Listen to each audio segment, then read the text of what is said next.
There is one part of this week's story that directly affects what you pay at the fuel pump, and most people have not connected the dots yet. I'm Esther, and this is your weekly financial news recap for the week ended July 17, 2026.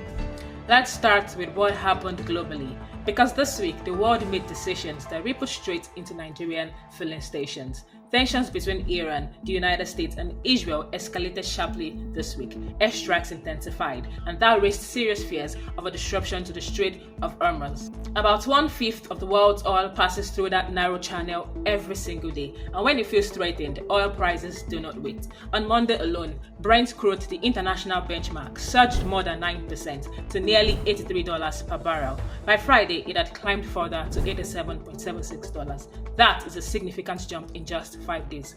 Now, here is where Nigeria comes in directly. The Dangote refinery had been selling premium motor spirit in naira since October 2024 as part of a naira-for-crude deal with the Nigerian government.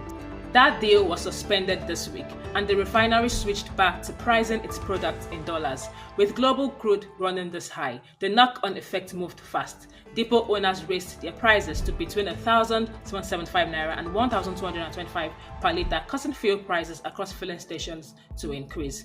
There is a flip side worth knowing. Nigeria's crude oil production this week hit its highest level in 74 months, and the country is currently producing at 104% of its OPEC quota.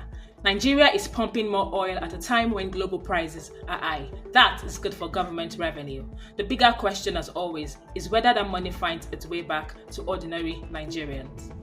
On the stock market, the all share index ended the week essentially flat, closing down just 0.14%. Year to date, the market is still up 56.45%. But underneath that quiet headline, the banking sector had one of its strongest weeks of the year, with the NGX banking index surging 9.30%. The single biggest story on the exchange this week was First HoldCo. The stock gained 38.66% across the week to hit a record high of 87.25 naira per share, pushing its total market value above 3.8 trillion naira for the very first time. What is driving this? Chairman Femi Otedola has spent much of 2026 steadily building a stake in the company, and investors are now moving ahead of the group's second quarter 2026 results. When you see consistent insider buying combined with the rising earnings expectations, the market tends to respond. This week, it responded in a big way. On the naira, things were relatively quiet. The official exchange rate ended the week at 1,380.19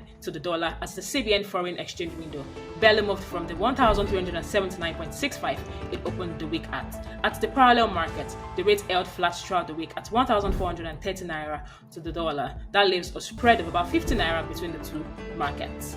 Nigeria's foreign reserves rose to $51.92 billion as of July 16, continuing its climb towards territory not seen in 17 years. Strong reserves are one of the key pillars supporting the naira's current relative stability, so this is a number worth watching. And finally, something for anyone in the crypto or digital finance space. President Tinubu signed an executive order on virtual asset coordination on Friday.